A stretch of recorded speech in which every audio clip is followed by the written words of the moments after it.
Tulikuwa watu ya Raila Amolo Odinga. Nyinyi mlikuwa watu ya Raila? Kilifi yote zilikuwa ngome ya Raila Amolo Odinga. Sasa wakati tumepambana na Raila 2017 tukapoteza, 2013 tukapoteza, 2022 tukapoteza. Na ni kama Mungu alikuwa anaongea na baba Raila Amolo Odinga. Wakati tulipoteza 2022, baba akasema pengine watu yangu wameteseka kwa siasa ya opposition. Wacha nishikane mkono na Rais William Ruto, ndio watu yangu hii yote kutoka Coast, kutoka Nyanza, kutoka Western na kutoka Nairobi waweze kufaulu kwa mambo ya serikali. Hivyo broad based government iliundwa. Nataka kushukuru Raila Amolo Odinga na pia nishukuru Rais William Ruto. William Ruto alinyenyekea akasema kwamba yeye anataka kukuwa president yenye ataunganisha wa Kenya wote. Maana unakumbuka Uhuru Kenyatta alikuwa president. Aliwahi kuja hapa Uhuru Kenyatta? Uliona hata minister yake moja kufika hapa? Yeye alikuwa president ya watu wa Central peke yake. Sasa Ruto akasema mimi nataka nikuwe president ya kuunganisha wa Kenya wote. Ndio maana unaona hii serikali ya William Ruto tuko ndani hapa Kilifi. Mnajua tuko na kijana yetu Fikirini hapa ni PS. Wangapi wanajua Fikirini? Na tuko na Shaukat. Na tuko na Owen Baya. Mnajua Owen Baya ni mbunge wa Kilifi North. Huyo ni kigogo ya hii serikali ya William Ruto. Na tuko na kila mtu wako ndani ya serikali ya William Ruto sababu ameleta watu wote. Mimi tangu niingie hii kazi yangu ya chairman, mimi kazi yangu ni kuhakikisha kwamba wale regions wamekuwa neglected na Uhuru Kenyatta na sukuma maendeleo kwa hizo regions.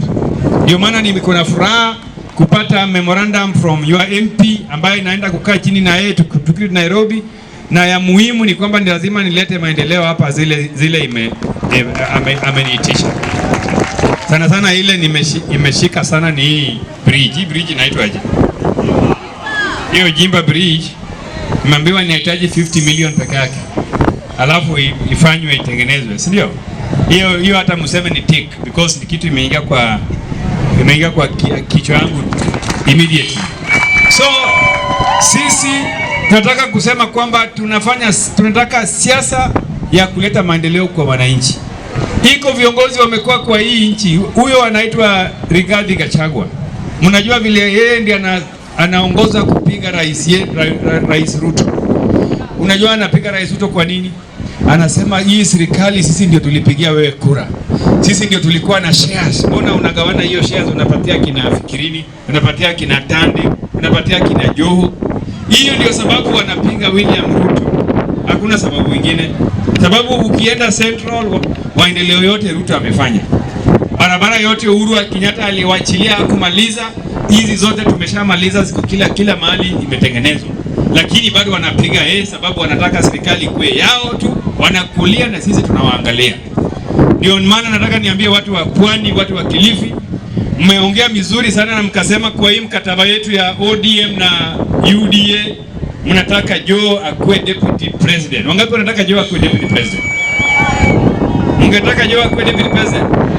Sisi tuko na furaha sababu kwa hii miaka yote mmesimama na Raila Amolo Odinga ambaye alikuwa ndugu yetu huko Nyanza.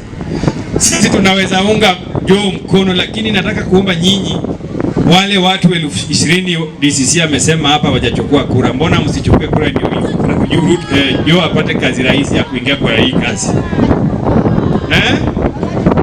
Mtachukua? Chukueni hii kitu, mimi pia ni mtu ya Joe. Mkichukua hii kura Joe anaingia direct. Kwa hivyo mimi nataka niombe nyinyi kura 20,000 yenye haijachukuliwa hapa Rabai.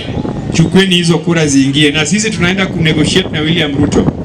Iko shida kidogo, unajua iko vijana kwa hiyo chama yetu ya ODM wamenunuliwa na Uhuru Kenyatta, wanafanyanga kazi ya Uhuru Kenyatta. Watazunguka hata mpaka huko. Uhuru anawatuma endeni huko. Kama kasa hapa hii Pwani Uhuru ako na shamba mingi aliwanyang'anya, si ndio? Hawa vijana watakuja hapa kudefend Uhuru Kenyatta ndio hiyo shamba serikali isichukue.